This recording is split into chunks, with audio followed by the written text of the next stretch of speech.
Para cima.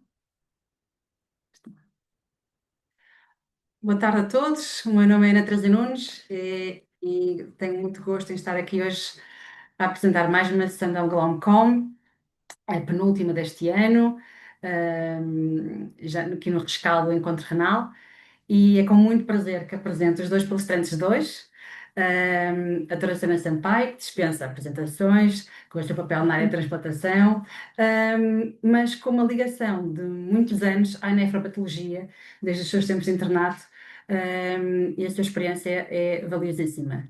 E o Roberto Silva, desculpa, anatomopatologista e que tem sido um apoio precioso aqui nos nossos casos, aqui no Serviço do Hospital São João, e em particular quero realçar as suas qualidades pessoais e a sua disponibilidade constante para as nossas angústias.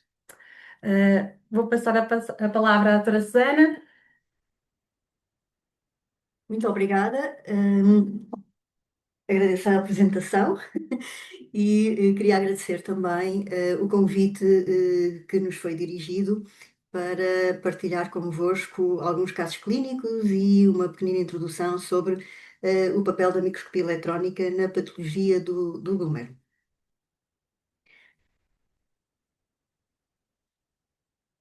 Desculpa. Desgraça. Ok. Portanto, o que é, no fundo, a microscopia eletrónica? É uma das técnicas que nós utilizamos na avaliação do tecido renal. Utiliza feixes de eletrões para gerar uma imagem de alta resolução, normalmente vai até 10 nanómetros, mais ou menos. É utilizado na nefropatologia, o tipo de microscópio de transmissão e geralmente utilizamos em quase todas as biópsias de rim nativo e também no transplante renal.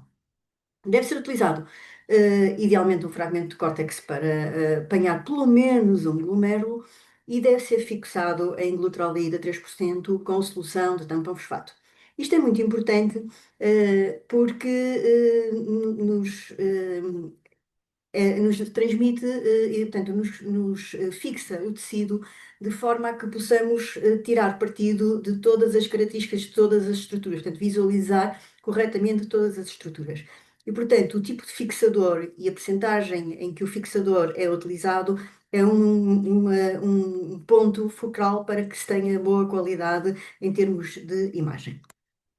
Então, o que é que a microscopia eletrónica permite? Permite avaliar a presença, a localização de depósitos tipo imune ou depósitos organizados, avaliar a membrana basal glomerular, a sua espessura, as alterações estruturais, caracterizar as alterações dos podócitos e dos seus pedicelos e avaliar alterações dos organelos, como mitocôndrias, lisossomas, etc. Quais são as maiores limitações na microscopia eletrónica? Os custos elevados e necessidade de técnicas especializadas, maior tempo de processamento, portanto, é uma técnica que demora o seu tempo a ser processada. Como a amostra geralmente é pequena, poderá haver um erro da amostragem e nem todos os centros têm disponível esta técnica. Como eu disse há pouco, o fixador deve ser o glutaraído a 3%, mas às vezes nós não conseguimos obter glomérulos para a amostra e, portanto, temos que nos socorrer de outros tecidos para tentar avaliar em microscopia eletrónica. Podemos fazê-lo a partir de parafina, e pode usar-se geralmente um tecido remanescente no bloco da parafina. O que nós temos que ter em atenção é que geralmente as membranas basais glomerulares ficam mais finas e, portanto, não é fiável a medição das membranas. E o facto de o podermos fazer faz com que possamos ter amostras de biópsias que já foram efetuadas há muitos anos e para os quais, a posteriori, nós achamos que deveríamos ter algum complemento de informação com a microscopia eletrónica e, portanto, podemos ir buscar esses tecidos se não tivermos a fixação em glutaraldeído. Depois também podemos fazê-lo a partir do tecido congelado, mas a qualidade é muito variável e tem realmente muitos artefactos e não está, na realidade, recomendado. Aqui nós mostramos o que é que nós podemos avaliar na microscopia eletrónica e o que é que deve ser descrito num relatório de microscopia eletrónica através das guidelines e do consenso da Sociedade de Patologia da Clínica Mayo, portanto, a Sociedade Americana. Sim, as guidelines falam em que deve ser avaliado o glomérulo, incluindo se está ou não está esclerosado ou se tem outras lesões evidentes, avaliar os seus depósitos, localização, o tipo, a quantidade, o tamanho, as estruturas, avaliar a membrana basal em termos de arquitetura, de espessamento, se é mais fina ou mais espessa, se tem ou não tem presença de duplicação, se tem alterações que possam ser atribuídas à isquemia ou se há mesmo ruptura da membrana. No endotélio, avaliar as fenestrações, se está ou não está engurgitado, se há presença ou não de inclusões tuborreticulares. Na matriz mesangial, se está aumentada ou se há aspectos compatíveis com a mesangiólise. A solubilidade, se é normal, se está aumentada a nível do mesanjo. Em relação aos podócitos, se estão preservados, se há alguma fusão ou um apagamento e qual é a percentagem dessa fusão. Se há aspectos compatíveis com reabsorção de proteínas, e se há a transformação microvelocitária. Depois estão presentes leucócitos, plaquetas, fibrina, se o lúmen está ou não está permeável, como é que está o espaço de Bowman, e depois a nível epitelial ver se a membrana basal tem ou não alterações quando estamos a ver o epitélio tubular. E também, a nível, aí um bocadinho mais a nível do transplante, também avaliar os capilares peritubulares. Mas aqui estamos a falar da biópsia de rim nativo. Quais são os diagnósticos que mais frequentemente exigem a microscopia eletrónica? A nefropatia de lesões mínimas, o diagnóstico é feito por eletrónica. A nefropatia diabética precoce, que não pode não ser evidente a nível da óptica. A nefrite lúpica membranosa, localização dos depósitos e classe, portanto, a definição de classe. A glomerulonefrite membranoproliferativa, associada à infecção, a nefropatia de membrana basal fina, normalmente quando há presença ou não de hematúria que não é explicada, e a nefropatia associada ao HIV, excluindo os casos de glomerulopatia colapsante. Geralmente não será necessário a microscopia eletrónica, a nefropatia por IgA, a nefrite lúpica proliferativa difusa, glomerulosclerose focal e segmentar, não incluindo a variante colapsante, a glomerulonefrite crescente e imune, a nefrite intersticial aguda e a nefropatia amiloide. Neste quadro, nós pretendemos mostrar, e eu vou passar um bocadinho sobre o quadro, porque na realidade tem aqui alguns dados que consideramos importante, as características da microscopia eletrónica e quais são as doenças glomerulares mais associadas. Quando nós falamos na categoria das doenças de lesões mínimas, nós podemos ter uma fusão difusa dos podócitos e pode ter importância a microscopia eletrónica porque distingue de uma glomerulosclerose focal e segmental em fase precoce, por exemplo. Quando falamos na glomerulosclerose focal e segmentar, o apagamento dos podócitos e a membrana, portanto, o wrinkling da membrana, o enrugamento da membrana, e pode ajudar a identificar entre uma glomerulosclerose focal primária ou secundária. Em relação à nefropatia membranosa, o tipo de depósitos subepiteliais e o tipo de spike da membrana define os estadios, pode definir, ajudar a definir os estadios e confirmar também o diagnóstico. Na nefropatia de IgA, avaliar se estão presentes, além dos depósitos mesangiais, também os depósitos subendoteliais e, portanto, a localização dos complexos imunes. Na nefrite lúpica, como é de conhecimento de todos, ajuda-nos a caracterizar a classe e tem implicação terapêutica. Na glomerulopatias AC3 é muito importante porque nos permite avaliar se os depósitos são densos, se estão subendoteliais ou intramembranosos e, portanto, diferencia-nos da doença de depósitos densos da glomerulonefrite AC3. Em relação ao síndrome de Alport, também nos pode ajudar e é fundamental para avaliarmos as características da membrana portanto, definir uma nefropatia de colagênio tipo 4. A amiloidose permite-nos ver as fibrilas e a localização, confirmar os depósitos da amiloide. A glomerulonefrite fibrilar distingue pelo seu tamanho da forma da amiloide. Imunotactoide pelas características tubulares também e geralmente está a sugerir uma patologia monoclonal. E depois, claro, no transplante, a presença da glomerulopatia do transplante e pode indicar uma situação de rejeição mediada por anticorpos que poderá ser crónica, por exemplo, não é? Portanto, já com características de crónica. Depois, quando nós pensamos no que é a microspia eletrónica tem um passado já longo e neste quadro nós mostramos vários estudos que nos mostram como, portanto, avaliando várias biópsias e avaliando com a microspia eletrónica, o que é que a microspia eletrónica nos trouxe. Teve uma grande contribuição para o diagnóstico e, como podem ver, varia dependendo das séries. A contribuição da microscopia foi importante entre 19% e 46%, e também foi crucial nessas séries entre 12, peço desculpa, e 73%. Portanto, a microscopia eletrónica é, na realidade, uma arma que pode ser crucial no diagnóstico. Aqui há alguns estudos em que avaliamos, por exemplo, neste estudo que avalia 621 biópsias entre 2016 e 2019, avaliando por microbiótica, imunofluorescência e microspia eletrónica. A microspia eletrónica foi avaliada em 80% das biópsias e em 19% de biópsias do oleoenxerto. Foram avaliar o registro do diagnóstico inicial e o registro do diagnóstico final com a microspia eletrónica. E em 18,5% dos casos, a microspia eletrónica foi necessária para o diagnóstico e foi relevante nas patologias hereditárias em cerca de 96,8%, na hematura isolada em 88,9% das biópsias e não foi tão importante no síndrome nefrótico, nem nas biópsias de transplante renal, mas também estamos a falar numa época um bocadinho diferente. Para além do renativo que temos estado a falar, a transplantação renal também utiliza a microscopia eletrónica e as últimas guidelines de Banff recomenda a utilização em todas as biópsias.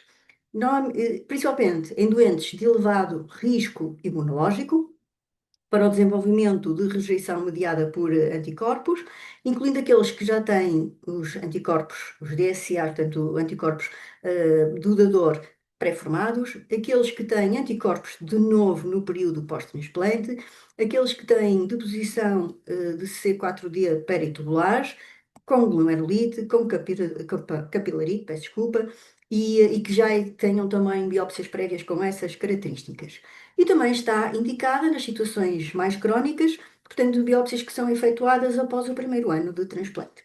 Nesta situação, muitas vezes para avaliar a potencialidade de recidiva, avaliar a rejeição crónica, por exemplo, e a recidiva também, peço desculpa, já tinha falado na recidiva da doença de base. Este trabalho foi uma primeira investigação em que encontrou uma associação entre os outcomes clínicos e o aspecto da microscopia eletrónica glomerular. Avaliaram os estados podócitos, das células endoteliais e das membranas basais glomerulares e demonstraram que o apagamento glomerular grave e a transformação microvesitária, por si só ou em conjunto com outras características, podiam estar associadas à remissão da proteinúria e que as alterações das células endoteliais e das membranas basais glomerulares estavam associadas à perda de função. Portanto, estes achados realçam a importância da análise ultraestrutural padronizada e abrangente e que a utilização destas alterações estruturais, quando quantificadas e avaliadas em doentes com proteinúria, pode realmente ter implicação clínica importante.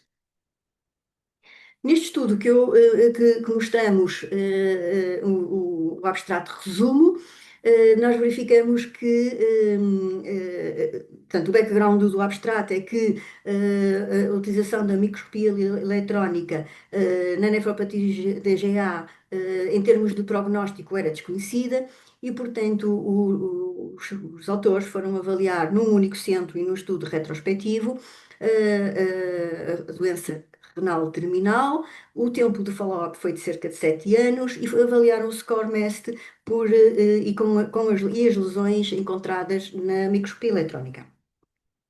E fizeram a avaliação por curvas Kaplan-Meier e o que verificaram é que a presença de podócitos com microvelocidades e a proliferação mesangial estava associada à progressão para a doença renal crónica. E, portanto, há aqui uma associação entre o que é encontrado também na microscopia eletrónica e a progressão para a doença renal crónica e não só as alterações que nós encontramos e que classicamente são encontradas na óptica. Depois temos aqui já algum futuro que já está a ser algum presente, que é a utilização da inteligência artificial na avaliação, na análise de imagens de doença glomerular por microscopia eletrónica. E este estudo é interessante porque tem um número imenso de amostras, portanto, eles primeiro começaram por selecionar cerca de 48 mil doentes, foram descartados alguns por várias causas e, portanto, no final vão avaliar cerca de 31.670 biópsias com várias etiologias, desde membranosa, nefropatia de IgA, doenças mínimas, nefropatia diabética, nefrite lúpica, proliferação mesangial e nefropatias da membrana basal. E, portanto, as imagens são avaliadas por inteligência artificial e o estudo vai comparar aquilo que, portanto, a avaliação entre o que é avaliado pelo observador e a inteligência artificial, e há poucas discrepâncias, portanto, em termos grosseiros, e depois avalia um patologista, portanto, um interno de patologia e um sénior. E o que chegam à conclusão é que se pode viver, tanto as bolinhas laranja é o patologista sem o auxílio, portanto, com a microscopia eletrónica, mas sem o auxílio de inteligência artificial. Os triângulos azuis é o patologista com a microscopia eletrónica e com o auxílio da inteligência artificial e depois a avaliação da própria inteligência artificial. E, portanto, quer para o residente, quer para o patologista sénior, há uma, uma melhoria do diagnóstico com a ajuda da inteligência artificial. Portanto, aproxima-se muito daquilo que é o que a inteligência artificial avalia e o que eles consideram ser corretos. Aqui, pronto, é uma imagem gráfica que achamos muito interessante, em que nós avaliamos a avaliação de dois residentes, a avaliação de dois patologistas sénior e o que é encontrado nas diferentes patologias com a mesma situação. Portanto, microscopia eletrónica com a ajuda da inteligência artificial, o patologista sem a ajuda da inteligência artificial e depois a inteligência artificial na microscopia eletrónica. E o que nós verificamos é que as maiores variações existem com o residente, claro, mas se olharmos a configuração das curvas, a variação é menor entre a inteligência artificial e o sénior de um patologista para o outro. Portanto, são mais consistentes, a avaliação de um patologista e de outro patologista, portanto, comparando dois patologistas, quando se utiliza a inteligência artificial. Portanto, nós podemos eventualmente dizer que realmente a inteligência artificial nos poderá ajudar muito no futuro. Aqui também, só a referência a alguns artigos que estão a sair com a microscopia eletrónica, que é chamada de super resolução, em que na realidade é utilizada a fluorescência ao mesmo tempo, com um aumento da resolução que pode ir até 200 nanómetros, e a figura portanto, a composição destas diferentes técnicas mostra-nos uma morfologia 3D e, portanto, acho que também poderá ser uma ferramenta que neste momento está a ser utilizada em investigação, mas que eventualmente poderá vir a ser utilizado na prática clínica. E eu agora passaria então, passaríamos então à apresentação de três casos clínicos que nós preparamos para mostrar realmente o papel da microscopia quando avaliamos doença glomerular. Então temos uma mulher de 77 anos, totalmente independente nas atividades de vida diária, cujos antecedentes relevantes eram uma patologia osteoarticular degenerativa, infecções urinárias de repetição, cerca de 3 por ano, uma incontinência urinária de esforço. Não tinha uma medicação habitual antes do quadro atual e não eram conhecidas alergias medicamentosas. O motivo de internamento é um quadro com 2 meses de evolução de astenia, vômitos e agravamento da função renal. Ao longo dos 2 meses, esta astenia e vômitos começa a acompanhar-se por dispneia para grandes esforços, associada à hipertensão e queixas de cefaleias. Depois começam a surgir portanto, um quadro com dejeções diarreicas e há uma diminuição do débito urinário e o aparecimento de edema dos membros inferiores. Ao exame objetivo, antes disso, portanto, ela nega todas as alterações e outros sintomas associados que estão referidos no quadro da direita. E ao exame objetivo, estava consciente, colaborante, orientada, ligeiramente pálida e desidratada, anictérica, eupneica, apirética. Registra-se realmente valores de hipertensão grave. A auscultação cardiopulmonar não tem alterações, o abdômen também não mostra alterações de relevo e nos membros inferiores aparece um edema até um terço inferior dos membros inferiores, duas cruzes e bilateralmente. No serviço de urgência, portanto, ela é internada, mas, portanto, no serviço de urgência, os exames que faz mostram uma anemia com um volume globular discretamente diminuído, leucócitos bem com uma discreta linfocitose, plaquetas normais, as proteínas estão normais com uma discreta diminuição da albumina, enzimas hepáticas normais, a creatinina é na admissão de serviço de urgência de 2,23 miligramas por decilitro e uma ureia 105, sabendo-se que anteriormente tinha uma função renal normal, fósforo normal, tanto em termos de ionograma, apenas uma hiponatrémia, parâmetros inflamatórios normais, um BNP de 738 e no sumário de urina nós podemos já ver que tem uma proteína superior a 4 gramas e o sedimento urinário mostra leucócitos 25 a 50 por campo e eritrócitos 2 a 5 por campo, com raras granulações. Raio-x histórico são um discreto apagamento bilateral dos ângulos costofrénicos e a ecografia abdominal mostra, portanto, abdominal mostra um pequeno derrame pleural bilateral e os rins têm hidronefrose, com alguns quistos, mas sem outras alterações de relevo, uma pequena lâmina de líquido peritoneal. E é então internada no Serviço de Medicina Interna para esclarecimento do quadro. E a primeira pergunta que fazemos é qual o síndrome nefrológico e quais as hipóteses de diagnóstico que eventualmente desejam efetuar. Não sei se alguém quer participar, comentar. Aqui no chat também. Já temos umas questões, depois mais para a parte final. Parece mais nefrítica, exatamente, parece aqui haver um componente mais nefrítico, a hipertensão, embora o cimento urinário não tinha assim muita eritrocitúria, é verdade, mas sim, parece aqui um quadro assim, nefrítico, ou talvez uma rapidamente progressiva também me parece plausível, pelo tempo de instalação, antes aqui os 2 meses. Pronto, mas neste contexto das hipóteses diagnósticas de hipertensão maligna, muito bem, também. Este quadro de hipertensão mal controlada, com este chu, embora eu penso que em termos de critérios de hemólise, pronto, em termos hematológicos, não haveria aqui, não existiria tanta essa dúvida do síndrome anticorémico, mas sim, havia aquela questão clinicamente, a diarreia, a hipertensão, poderia fazer levantar essa hipótese.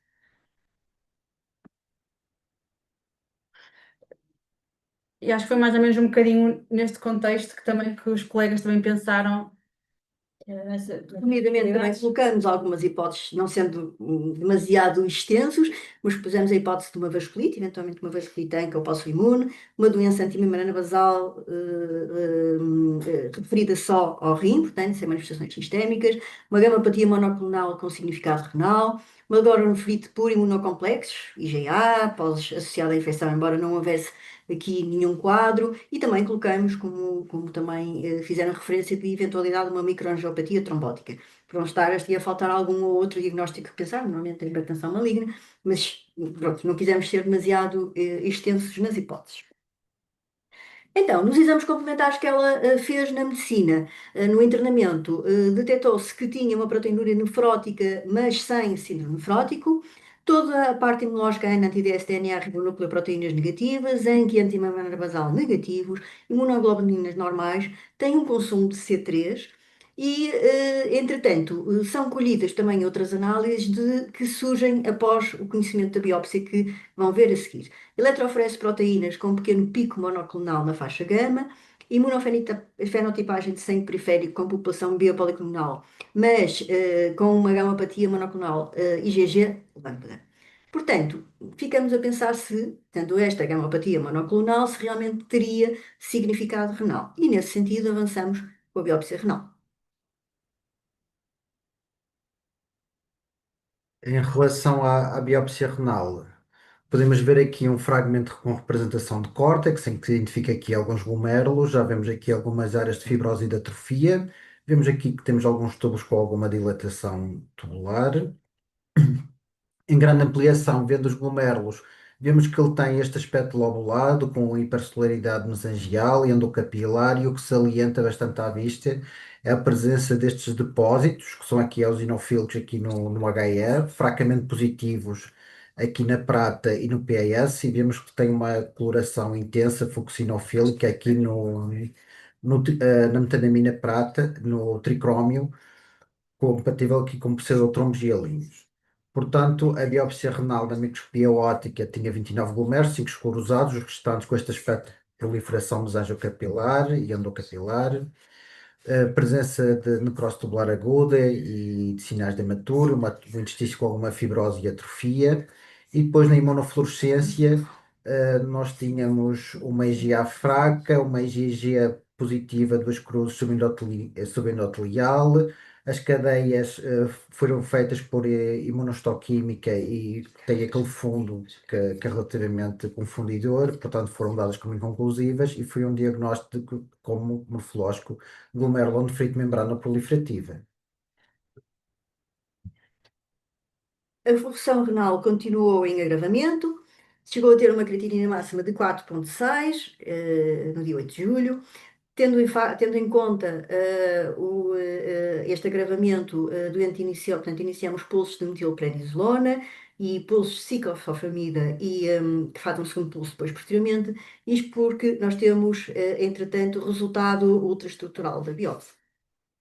Aqui na microscopia óptica nós podemos ver aqui a representação de uma ansa capilar glomerular, em que nós vemos aqui fusão difusa dos pedicelos podocitários. Vemos que a ansa está completamente obliterada pela presença de células inflamatórias e identificamos já aqui a presença de uns depósitos, a localização subendotelial. Estes depósitos por vezes eram muito exuberantes, quase que ocupava aqui o lumen das ansas capilares, como se pode ver aqui. Este aqui é o periferia de massa, em que temos fusão dos pedicelos, aqui a cápsula de Bowman e já do nosso lado esquerdo temos interstício. Em maior ampliação, podemos começar a ver que estes depósitos têm uma aparência organizada em estruturas microtubulares, compactas, que depois vamos a ver, tem este aspecto em microtúbulos, curvilíneas, e este aspecto era difuso ao longo de todos os depósitos que se identificava ao longo da biópsia, este aspecto curvilíneo em microtúbulos pequenos. Isto é relativamente característico das crioglobulinas. Portanto, a doente foi, entretanto, orientada com tratamento também pela hematologia clínica. Nós, entretanto, temos o diagnóstico portanto, tínhamos pedido o doseamento e a caracterização das crioglobulinas e realmente a posteriori, portanto, nós temos o diagnóstico da microscopia eletrónica primeiro do que o doseamento e a caracterização das crioglobulinas. Portanto, a doente faz ciclofosfamida, bortezomib, dexametasona, 6 ciclos e entra em remissão completa e chega a creatinina entre 1,2 e 1,4 e uma proteinúria de 210 miligramas. Tem uma recidiva em maio de 2021, outra vez com proteinúria nefrótica, lesão renal aguda, é efetuado ciclofosfamida, bortezomib, outra vez dexametasona, com remissão completa e regressa à sua creatinina de 1,6, aqui já com uma proteinúria que ficou nos 1,2 gramas. Há uma progressão da imunofixação, portanto, um agravamento, e da função renal em julho de 2022. A proteinúria também tem um agravamento progressivo e, nessa altura, é decidido fazer um tratamento com rituximab e dexametasona e entra em remissão. É reinternada em julho de 2025. Eu relembro que a primeira hipótese, a primeira biópsia é feita em 2018 e recorre então em 2025 por edema dos membros inferiores e face, com 3 dias de evolução, com náuseas e vômitos. Tem outra vez ao exame físico de relevante hipertensão, sem outras alterações, e o estudo analítico mostra uma hemoglobina de 11,9 com um decréscimo para o basal que era de cerca de 13,6.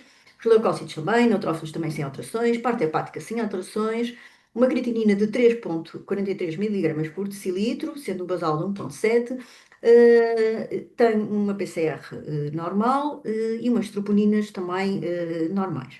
O exame sumário apresenta uma leucocitura com eritrocitúria e um rácio de albumina-creatinina superior a 150.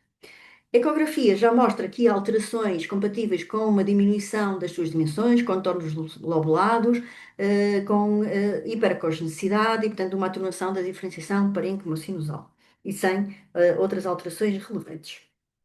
É internada no serviço de medicina, intensificada a fluidoterapia, mas desenvolve um quadro de dispneia progressivo, suspendeu os fluidos e iniciou furosemida com resposta insuficiente e, portanto, inicia uma técnica de substituição da função renal através de CVC provisório, na altura já com uma creatinina de 5 miligramas por decilitro.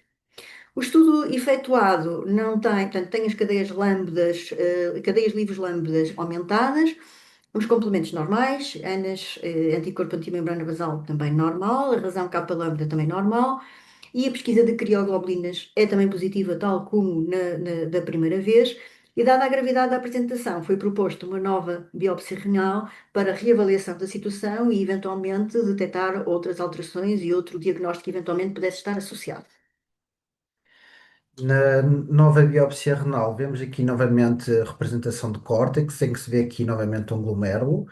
Tem os mesmos aspectos com estes depósitos dentro do lumen das anças capilares glomerulares. Vemos mais áreas de fibrose e de atrofia, mais exuberantes do que na primeira biópsia, e com as colorações vemos novamente os tais depósitos presentes de forma acentuada no lumen das anças capilares glomerulares, assim como também alguma hipersolaridade endocapilar. No estudo de imunofluorescência, aqui já se observa uma restrição para cadeias leves lambda, como se pode ver aqui nos glomérulos presentes para avaliação na imunofluorescência. E na microscopia eletrónica observa-se novamente os mesmos depósitos em localização subendotelial e mesangiais, com a obliteração quase completa do lumen das anças capilares glomerulares, e vemos novamente o aspecto de curvilíneo e pequenos microtúbulos agregados, como se pode ver. Portanto, nós temos recidiva de uma glomerulonefrite-membrana proliferativa compatível com recidiva da glomerulonefrite crioglobulinémica, que já tínhamos referido previamente.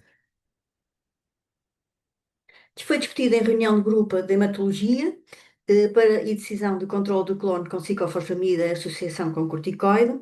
A doente acaba a ser admitida no serviço de medicina intensiva porque tem um hematoma retroperitoneal e entra em choque hemorrágico. Entretanto, tem várias complicações, nomeadamente também infecciosas, e acaba a ter uma evolução desfavorável com evolução para óbito.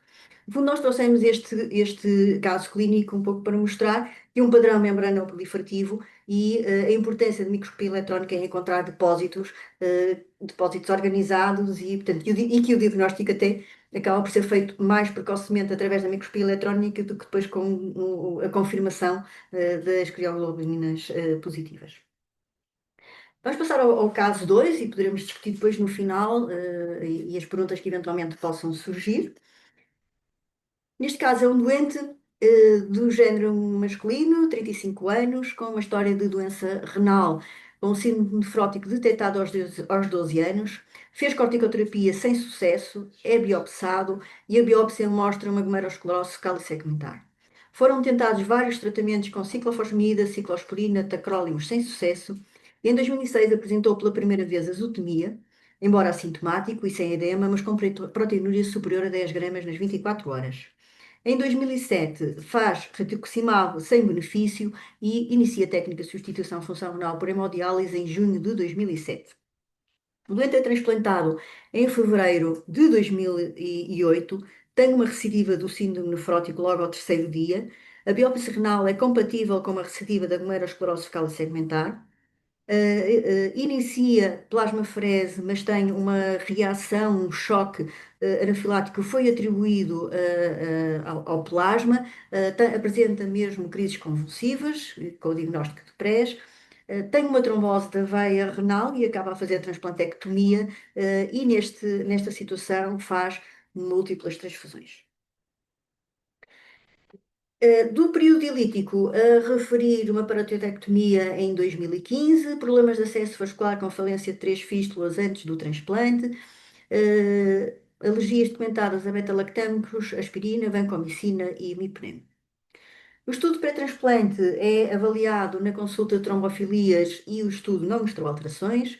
É avaliado em consulta de imunoalergologia, que aconselha a evicção de infusão de plasmas, mas se este procedimento for realmente essencial, deve ser ponderado, discutido com o doente, claro, risco-benefício, e poderá ser feito um tratamento prévio para tentar minimizar a possibilidade de reação. É também avaliado em consulta de neurologia.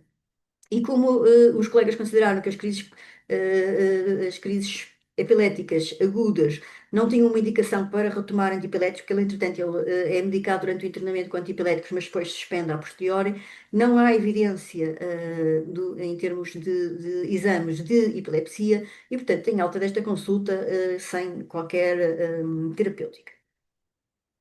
Em junho de 2025, o doente é submetido a um segundo transplante, um dador em morte cerebral, um dador de 68 anos, com hipertensão. A biópsia pré-implantatória é compatível com o transplante. Nós decidimos avançar com este dador, apesar da grande discrepância de idade entre o dador e o receptor, uma vez que era um receptor com múltiplos anticorpos, classe 1 e classe 2. Era um doente hipersensibilizado, com um PRA calculado de 98,25%, com eventos sensibilizantes descritos, o transplante e as várias transfusões.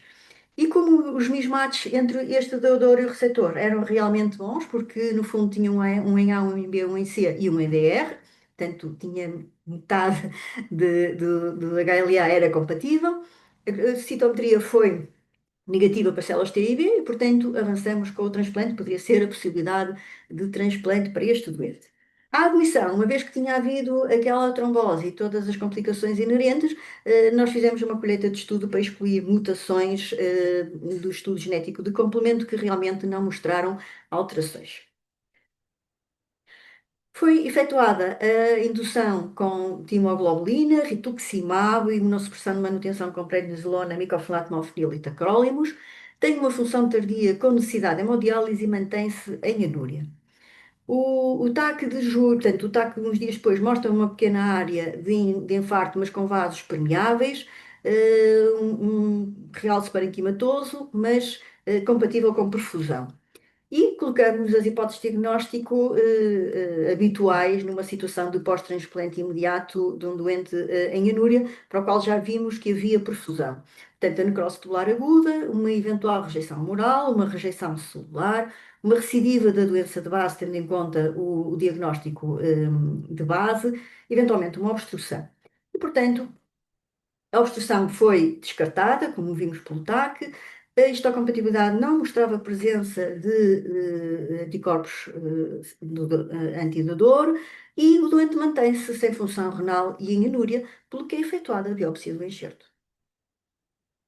Em relação à biópsia de enxerto, vemos que temos aqui a representação de córtex renal, em que vemos aqui alguns túbulos com lesões de dano tubular agudo.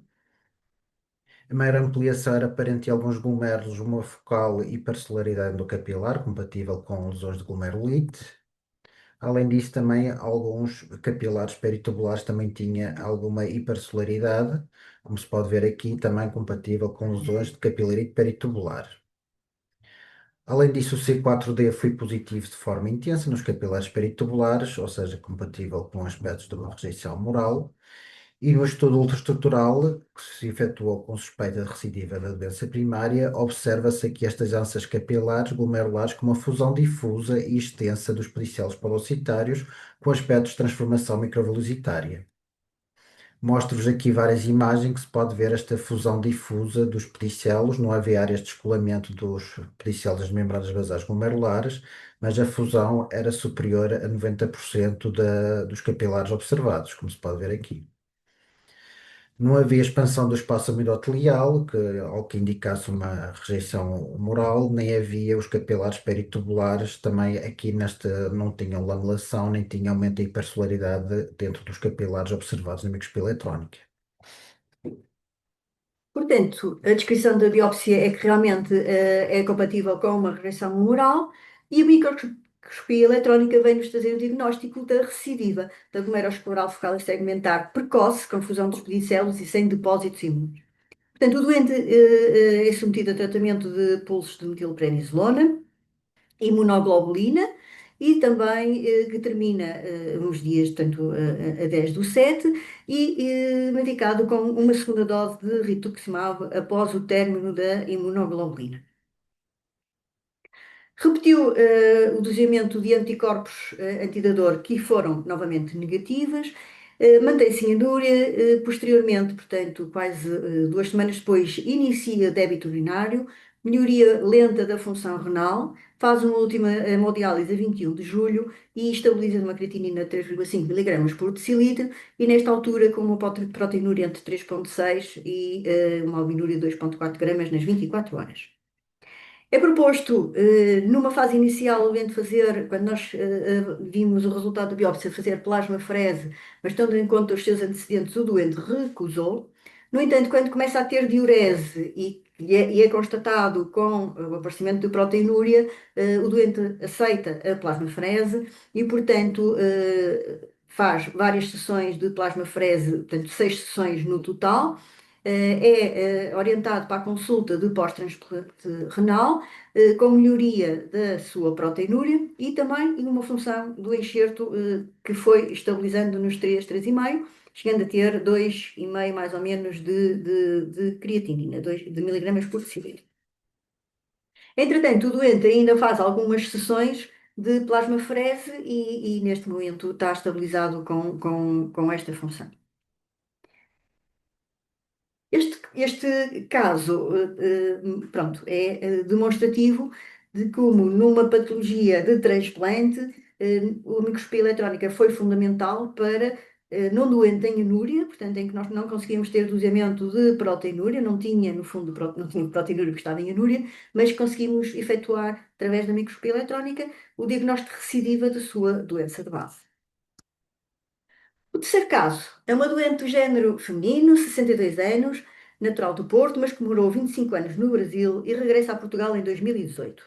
Dos seus antecedentes, há a referir uma hipertensão desde os 35 anos, medicada desde essa altura e dita como bem controlada, dislipidémia, uma hérnia do hiato. Dos antecedentes cirúrgicos, uma rinoplastia, próteses mamárias, levantamento do períneo e uma galeectomia.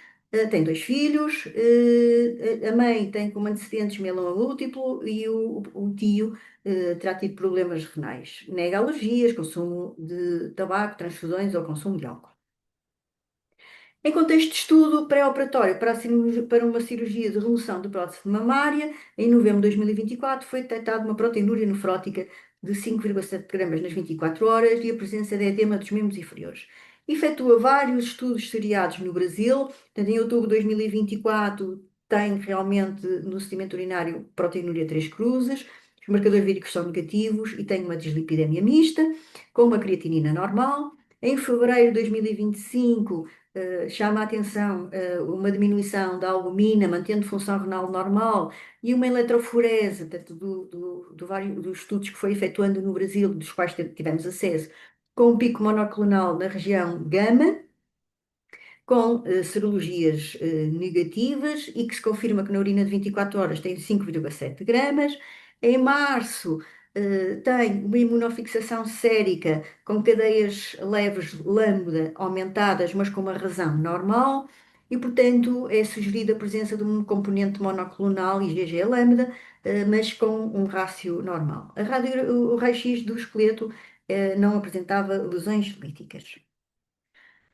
A doente regressa a Portugal e tem uma primeira consulta de hematologia que avalia a doente e não tendo sintomas B, não tendo infecções, sem outras queixas, mas com aquela informação que trazia do Brasil, seria necessário fazer um estudo para mieloma múltiplo. É também avaliada na nossa consulta de nefrologia e repete análises e verificamos que há um agravamento da hipoliminémia, a creatinina mantém-se normal, tem uma IgG diminuída, com as restantes imunoglobulinas normais, as cadeias K são normais, as lambda também são discretamente diminuídas e a razão capta lambda também é normal. E, portanto, com a informação que tínhamos do Brasil, em que a biópsia que faz no Brasil teria uma indicação de eventualmente ser uma doença de lesões mínimas, com este proteinúria nefrótica, o quadro considerou-se ser um quadro sugestivo de podocitopatia, iniciou corticoterapia com as profilaxias habituais e reduziu-se também os antihipertensores, portanto, o doente mantém um seguimento na consulta, mas verifica-se que ao fim de 3 meses de terapia não havia melhoria nem da hipoalbuminémia, nem da proteinúria, que neste momento apresentava uma razão de 7 gramas portanto, da albumina creatinina. Portanto, em função desta não resposta à terapêutica, foi sugerida a realização de biópsia renal. Nesta biópsia renal, nós vemos representação aqui de córtex, em que se vê aqui glomérulos, e o córtex não está muito preservado, sem grandes áreas de fibrose e de atrofia, sem áreas de infiltrado inflamatório valorizável. Os glomérulos observados globalmente tinham ansas ligeiramente espessas, mas globalmente finas.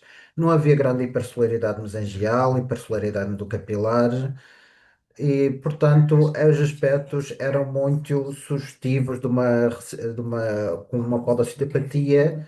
O estudo de imunofluorescência foi negativo e foi sugerido avançar para estudo ultraestrutural.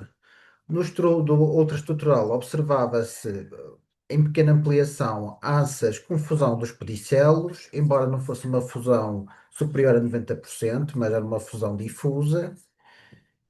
E o engraçado deste exame é que havia que áreas tinham mais pedicelos preservados, havia áreas em que se observava aqui um espessamento discreto das ansas capilares glomerulares.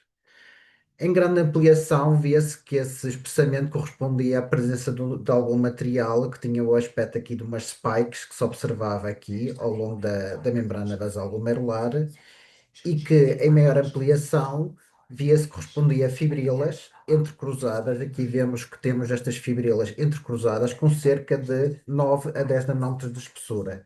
E isto passou despercebido inicialmente na microscopia óptica. Com estes dados, com uma suspeita de amiloidose, foi repetido, então foi efetuado o vermelho do Congo e identificava-se a presença de ligeiros depósitos de substância amiloide, tanto em ansas capilares glomerulares como também no mesângio, e fazendo tanto imunofluorescência para cadeias leves como também para imunohistoquímica, verificava-se uma aparente restrição de cadeias leves de lambda, como se pode ver aqui na imunohistoquímica, nas pequenas áreas que tinha deposição da substância amiloide. É uma coisa muito discreta que facilmente passava na microscopia óptica, sem a ajuda da microscopia eletrónica. Neste caso, foi essencial para fazer este diagnóstico de amiloidose. Esta é a descrição da microscopia óptica: 19 glomérulos, 4 esclerosados, os restantes tinham um aspecto que na microscopia óptica pareciam com ansas capilares finas e permeáveis, praticamente não tinha fibrose e atrofia e não tinha outras alterações no componente do intersticial e era apenas uma aterosclerose ligeira das artérias. Depois o tal aspecto que nós vimos na microscopia eletrónica, das tais fibrilas intercruzadas com os tais aspectos spikes subepiteliais e fibrilas com cerca de 9 nanómetros de espessura e o aspecto de vermelho do Congo e com restrição de cadeias leves de lambda. Portanto, permitia fazer o diagnóstico de amiloidose AL com envolvimento renal. Entretanto, temos os resultados do estudo de hematologia, que tem uma imunofixação compatível com gabapatia monoclonal completa e IgG-lambda, na urina 24 horas a presença de cadeias lambda, com uma razão, apesar de tudo, normal, e o estudo da medula mostra-nos 0,2% de plasmócitos.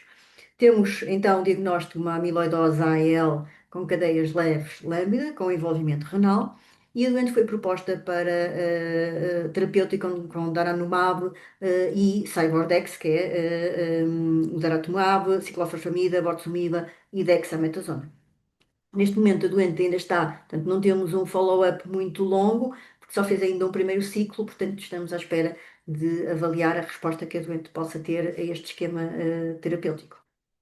Portanto, no fundo, estes casos clínicos ilustram a importância da microscopia eletrónica na interpretação das biópsias do rim nativo, permite confirmar hipóteses diagnósticas ou detectar depósitos tubulares, fibrilares ou outros, permite verificar se o diagnóstico preliminar estava correto, é importante para confirmação, é importante para detectar um diagnóstico adicional que não esteja relacionado com a própria patologia e com as manifestações clínicas apresentadas pelos doentes ou os resultados preliminares das biópsias.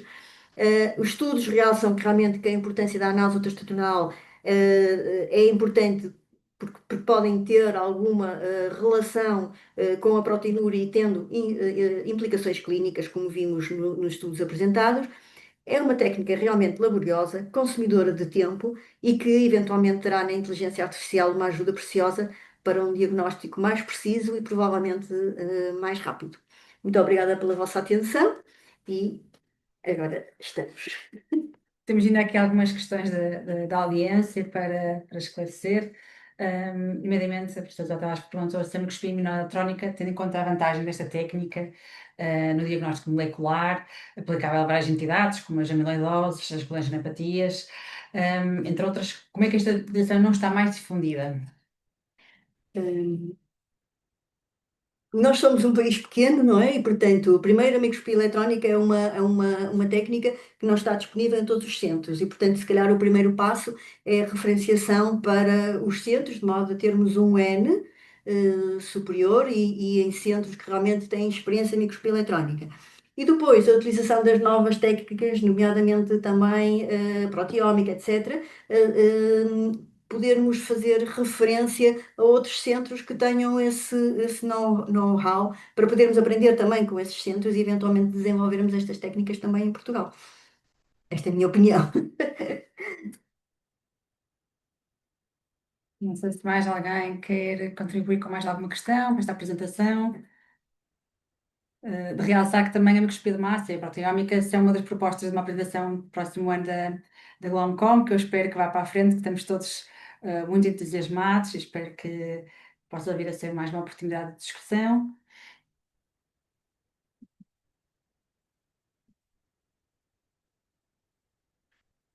Sendo assim, gente, que não há, sendo que não há assim mais questões, e já tendo em conta o tempo decorrido, vou terminar esta sessão e agradecer à Glomcom, agradecer aos palestrantes, a Roberto Silva, a Sara Sampaio, o seu contributo e em dezembro, no dia 16 de dezembro, temos a nossa próxima sessão da Glomcom, que espero que estejam presentes. Muito obrigada por esta oportunidade de poder participar com a Glaucom e pelo convite e até uma próxima oportunidade. Obrigado pelo convite e até uma próxima oportunidade. Muito obrigada.